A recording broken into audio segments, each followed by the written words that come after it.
আসসালামু আলাইকুম। এখানে 3 রকমের ব্রেইন রয়েছে এবং এই 3 রকম ব্রেইনের সাথে প্রায় 200 জনেরও বেশি শিক্ষার্থীর যে ফলাফল ঘটেছিল সেই ফলাফলের একটা জীবনের সাথে সম্পর্ক, সেই জিনিসটা হচ্ছে এটার সাথে রিলেটেড। তো ওই ঘটনাটাকে একটু শেয়ার করি। সেটি হচ্ছে প্রায় 2 শতাধিক শিক্ষার্থী যারা গ্রামে মা বাবার সাথে থাকতো, ওই শিক্ষার্থীরাই করছে কি এইচএসসি মানে মেট্রিকের পরে আরও ভালো ফলাফলের জন্য শহরে গিয়েছে এবং শহরে যাওয়ার পরে কয়েক বছর পড়াশোনা করলো, এইচএসসি পরীক্ষা দিল, তারপরে কেউ কেউ হচ্ছে অ্যাডমিশন টেস্ট দিল। দেওয়ার পরে দেখা গেল যে মাত্র 16-18 জন শিক্ষার্থী মোটামুটি ভালো কিছু করেছে, আর বাকি যে শিক্ষার্থীরা রয়েছে বেশিরভাগই যেই স্বাভাবিক রেজাল্ট নিয়ে তারা গেছে তার চেয়ে রেজাল্ট খারাপ করেছে। এখন তাদের আসলে ঘটেছিল কি সেটা বুঝতে গেলে এই 3টা ব্রেইনকে আমাদের অ্যানালাইসিসের মধ্যে আনতে হবে। তো এইটা বোঝার আগে আমরা গোল্ড ফিশের নিশ্চয়ই নাম শুনেছি। গোল্ড ফিশ এটার একটা জিনিসের উপরে ফোকাস করার মানে একটা জায়গায় হচ্ছে অ্যাটেনশন দেওয়ার সর্বোচ্চ ক্যাপাসিটি হচ্ছে 9 সেকেন্ড।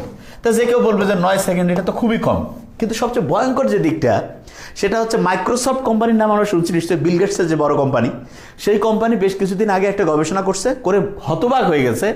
বেশিরভাগ মানুষ 8 সেকেন্ড আছে না, 8 সেকেন্ড পরেই আর একটা জায়গায় ঠিকভাবে মনোযোগ ধরে রাখতে পারছে না। তার মানে আমাদের যে মনোযোগের ক্যাপাসিটি আগে অনেক ভালো ছিল, সেটা কত ভালো ছিল। অ্যান্ড্রু কার্নেগির একজন নাম রয়েছে, ইনি ছিলেন 1835 সালে জন্ম নেয়া আমেরিকার একজন হচ্ছে বলা যায় সবচেয়ে ধনী মানুষ। প্রথম জীবনে খুবই গরিব ছিল, পরবর্তীতে ধনী হয় এবং উনি অনেক অনেক হচ্ছে সম্পদ অর্জন করে। সমস্ত হচ্ছে যে ওটাকে বলবো যে এজেন্সি যারা হচ্ছে যে রাষ্ট্রের বিভিন্ন গোয়েন্দা বাহিনী, তারা চিন্তা করছিল ইনি এত টাকা করলো কি করে। সব খোঁজাখুঁজি করে যখন কোনো রকমের দুর্নীতি কোনো রকমের অবৈধ কিছু পায়নি, তখন ওনাকে জিজ্ঞেস করলো যে আচ্ছা আপনার এত যে হচ্ছে যে বিজনেসের মধ্যে সাকসেসফুল হওয়ার মূল রহস্যটা কি।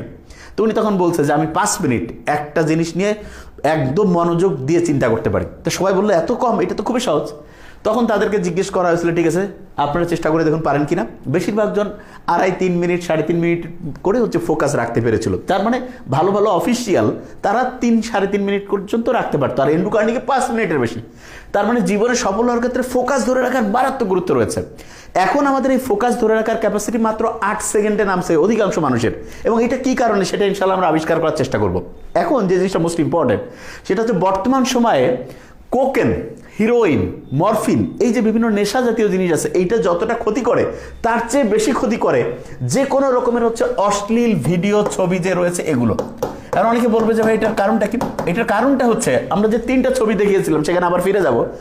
সবচেয়ে ভয়ঙ্কর যেটা, কেউ যদি অশ্লীল ভিডিও কিংবা হচ্ছে যে ছবি চিন্তা ভাবনা করতে থাকে, তখন দেখা যায় তার মস্তিষ্কের সবচেয়ে গুরুত্বপূর্ণ একটা অংশ যেটা হচ্ছে প্রিফ্রন্টাল কর্টেক্স। কি নাম? Prefrontal cortex. এই প্রিফ্রন্টাল কর্টেক্সের মধ্যে যে গ্রে ম্যাটার আছে, কি নাম? Grey matter.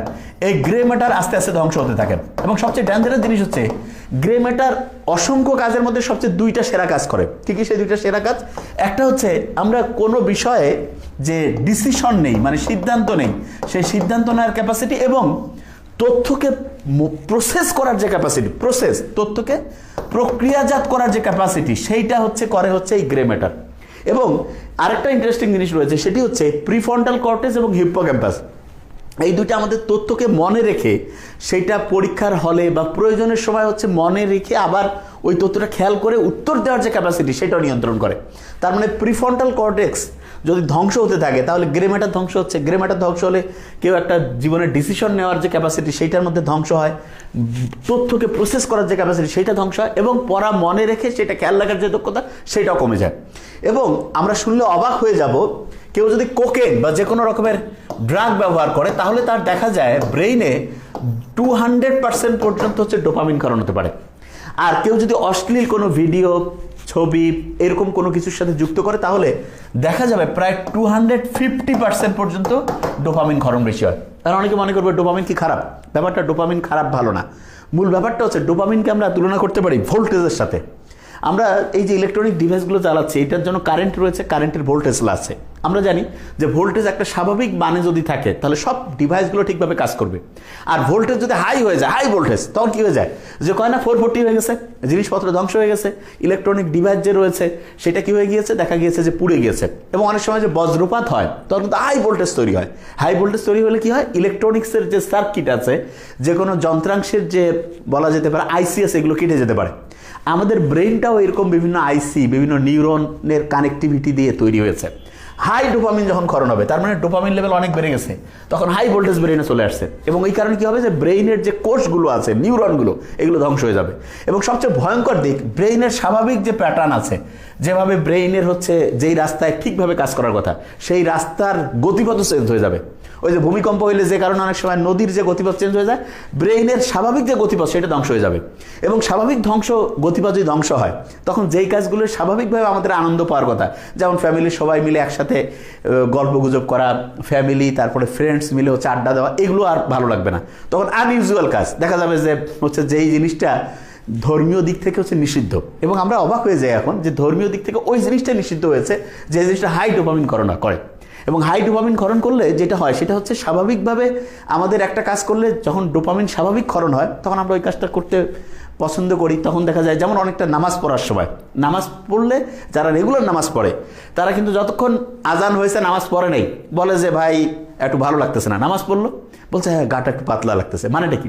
তার মানে স্বাভাবিকভাবে তার নামাজ পড়ার পরে ডোপামিন ক্ষরণ হয়। ডোপামিন স্বাভাবিক লেভেলে যদি ক্ষরণ হয়, তাহলে আমাদের ফোকাস করার ক্যাপাসিটি, আমাদের ডিসিশন নেওয়ার ক্যাপাসিটি, তারপরে যেটা বলে আমাদের মস্তিষ্কের যে হচ্ছে যে কোষগুলোর যে স্বাভাবিক গতিপথ, এটা ঠিক থাকবে।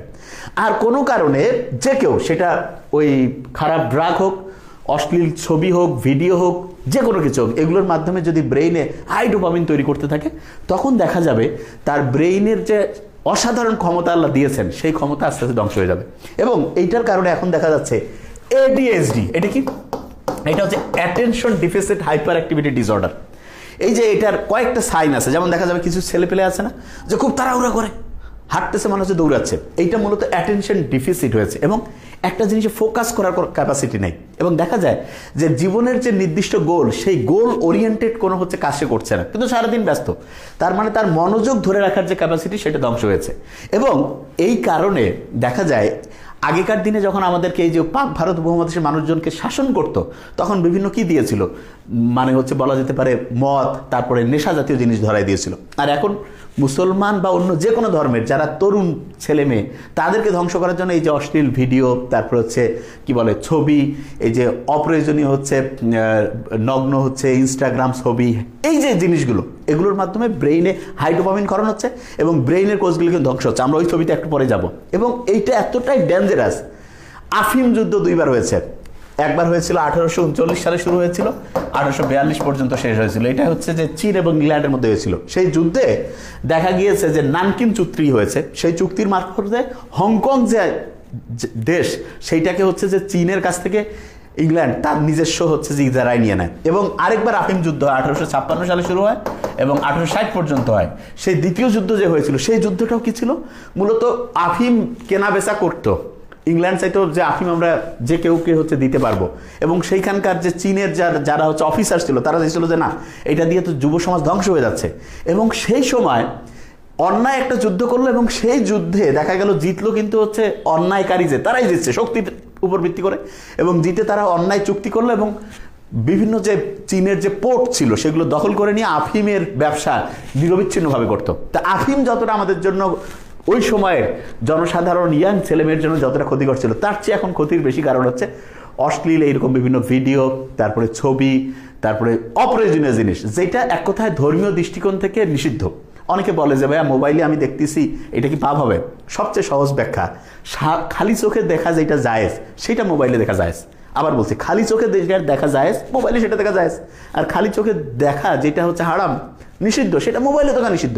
তার মানে মোবাইলে আমরা কখনোই সেই রকম কার্যে হচ্ছে ব্যস্ত থাকবো না, যেটা ফ্যামিলির সবাই মিলে আমরা দেখতে পাবো না, সবাই মিলে হচ্ছে যেই এন্টারটেনমেন্টের মধ্যে আমরা নিজেদেরকে ব্যস্ত রাখতে পারবো না, সেইটা কোনো ক্রমেই মোবাইলে করা যাবে না। এবং এটা যদি করি, তাহলে ভয়ঙ্কর যে দিকটা ব্রেইনের ধ্বংস হচ্ছে, ধ্বংসটা কেমন, কোকেন, হিরোইন, এগুলো খাইলে, এগুলো রেগুলার অ্যাডিকশন করলে, অ্যাডিক্টেড থাকলে 200%, আর এই অশ্লীলতায় জড়িত থাকলে 250%। আল্লাহ কত অসাধারণ করে বলছে যে মোমেন পুরুষ আর মোমেন নারী পরস্পরের বন্ধু, তোমরা পরস্পর তোমাদের দৃষ্টিকে হচ্ছে সংযত করো। আর নারীদেরকে বলছে যে জাহিলিয়াতের যুগের মতো নিজেদের হচ্ছে উন্মুক্তভাবে প্রদর্শন করো না। এখন দেখা যাচ্ছে যে সমাজের যত রকমের অন্যায় অশ্লীলতা আছে, এইটার যত রকমের অপরাধ আছে, তার মধ্যে ব্রেন ঠিকভাবে কাজ করছে না এবং হচ্ছে যে হাই ডোপামিন ক্ষরণ হচ্ছে, স্বাভাবিক অ্যাক্টিভিটিস নষ্ট হয়ে যাচ্ছে।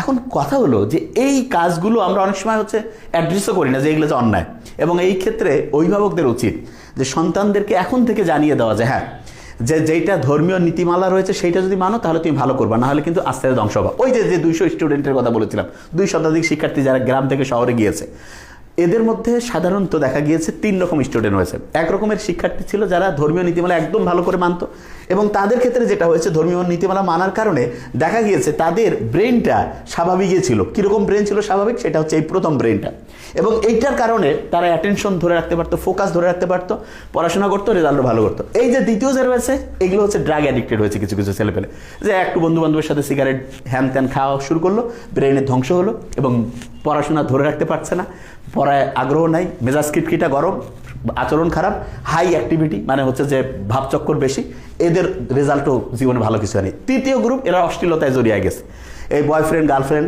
তারপরে হচ্ছে যে বিভিন্ন অশ্লীল জিনিসের সাথে যুক্ত হয়ে এদের ব্রেন আরও বেশি ড্যামেজ হয়েছে। এবং এই 3 গ্রুপের মধ্যে যারা ধর্মীয় নীতিমালা মারছে তাদের রেজাল্ট আলহামদুলিল্লাহ ভালো হয়েছে, আর এই 2 গ্রুপ ধ্বংস হয়েছে। তো এই 2টা গ্রুপের মধ্যে যে কেউ যদি এখন প্রশ্ন করে যে কেউ যদি এই যে ড্রাগের মধ্যে অ্যাডিক্টেড, অশ্লীল জিনিসে অ্যাডিক্টেড হয়, তাহলে তার ফিরে আসার বুদ্ধি আছে কিনা? আছে। একটা শব্দের মধ্যে এই ফিরে আসার বুদ্ধি আছে, সেই শব্দটা হচ্ছে রিলিজ। যে কোনো প্রবলেম ইনশাআল্লাহ আমরা এই শব্দকে বিশ্লেষণ করে বের করে ফেলতে পারবো। সেটা কি? আর্ট হচ্ছে রিকগনাইজ। যে কোনো শিক্ষার্থীকে আগে বুঝতে হবে যে হ্যাঁ, আমি যদি অশ্লীল কোনো কিছুতে কিংবা যেটা বলা যায় ধর্মীয় নীতিমালার বাইরে সেইটা, এবং খেয়াল রাখতে হবে যেই কাজটা আমি করার পরে অন্যের সামনে মানে হচ্ছে গর্বভরে বলতে পারি সেটাই খারাপ কিছু, সেইটাতে যদি আমি জড়িত হয়ে থাকি তাহলে তওবা করে আল্লাহর কাছে ইস্তেগফার করে, আর কি বলো এটা কি জানি, মানে হচ্ছে যে ভুল স্বীকার করে যে আমি ভালো হতে চাই, এইটা যখনই চিন্তা করবো ইনশাআল্লাহ আমাদের ব্রেনকে এমন অসাধারণভাবে আল্লাহ বানিয়েছেন, শুনলে অবাক হয়ে যাব। মাত্র 4 সপ্তাহে ব্রেন যতটাই ধ্বংসপ্রাপ্ত, ওই 2nd বা 3rd ক্যাটাগরি হলে মাত্র 4 সপ্তাহে আমরা যদি এগুলো থেকে নিজেদেরকে দূরে রাখি, ব্রেন আবার আলহামদুলিল্লাহ আগের অবস্থায় যাবে। এবং সেই জন্য ফার্স্ট যে উইকটা আছে, ফার্স্ট উইকটা কিন্তু খুব কষ্ট হবে। অনেকটা এরকম যে আল্লাহ বলছে না, তুমি যখন অন্যায় করবা সেইটার শাস্তি দুনিয়াও কিছু পাবা, আখিরাতেও পাবা। তো ওই যে 2 নাম্বারই যা কিছু করছি সেইটার জন্য ফার্স্ট উইক কষ্ট হবে, প্রচুর কষ্ট হবে, এবং ঘুম আসবে না, হাত পা ব্যথা করবে, মানে খাওয়ার রুচি কমে যাবে, ভয় লাগবে, বুক ধরপড় করবে, এই জিনিসগুলো হবে। কিন্তু এই যে কষ্টের পরেই আল্লাহর রহমত চলে আসবে। 2nd উইক থেকে শুরু হতে থাকবে কি, কষ্ট কমতে থাকবে, কষ্ট কমতে থাকবে, ভালো লাগা শুরু হবে। 3rd উইকে কষ্ট আরও কমতে থাকবে, আর একটু ভালো লাগা শুরু হবে। 4th উইকে গিয়ে আমরা দেখবো ও আলহামদুলিল্লাহ এত সুন্দর আমাদের অ্যাটেনশন চলে আসতেছে, বন্ধু বান্ধব ফ্যামিলির লোকজনের সাথে কথা বলতে ভালো লাগতেছে, তখন মনে হবে যে কি আজে বাজে কাজের মধ্যে নিজেকে ব্যস্ত রাখছে, তখন আস্তে আস্তে ভালো লাগার মধ্যে আমরা চলে যাব।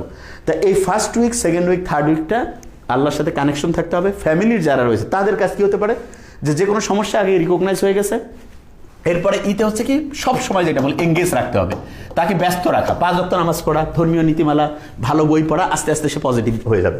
এলতে হচ্ছে লিসেন, তার সমস্যাগুলো মন দিয়ে শুনতে হবে, কোনো মন্তব্য করার দরকার নেই, সমস্যা এটা ব্যাপার না, ইনশাআল্লাহ আমরা সবাই মিলে একসাথে সমাধান করবো। ইতে যেটা রয়েছে সেটা হচ্ছে ইমপ্যাথি।